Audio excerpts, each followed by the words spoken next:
के पोजीशन में फेरा में सब रहता के हो बानी काचे अभी हम न जानो देख डरे लगी हो कि ढोढ़ी में पानी तोहरा और लागी हो जानू का बुझी हो जवानी तोहार चढ़े लागी हो सोना कि ढोढ़ी में पानी तोहरा और लागी हो जानू बुझी हो जवानी तोहार चढ़े लागी हो चुप रहा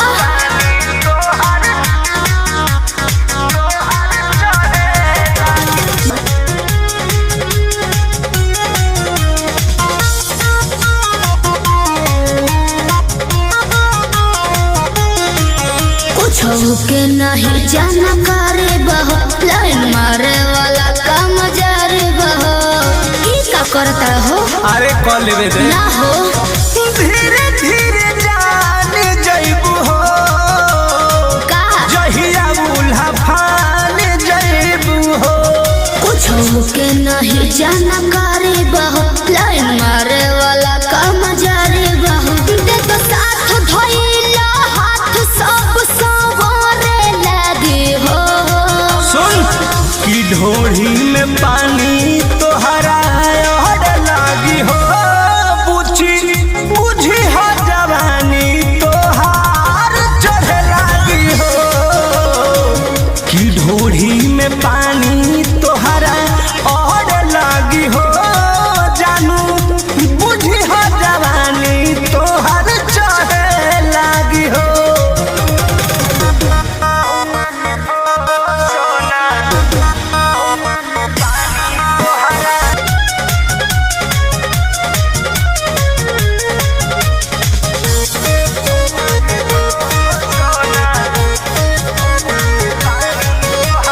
बेदरदी से विरोध बाहो फेरा में परल परमोधे बाहो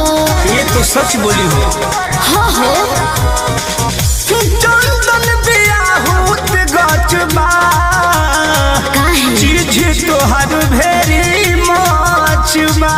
कृष्ण बेदरदी से विरोध बाहो फेरा में परल परमोधे बाहो कहे शिल्पी राज सब काज मोर भी कहने लगी हो ऐसन बात बा हाँ जी ढोढ़ी में पानी तोहरा और लागी हो जानू अच्छा बुझी हो जवानी तोहर चढ़े लागी हो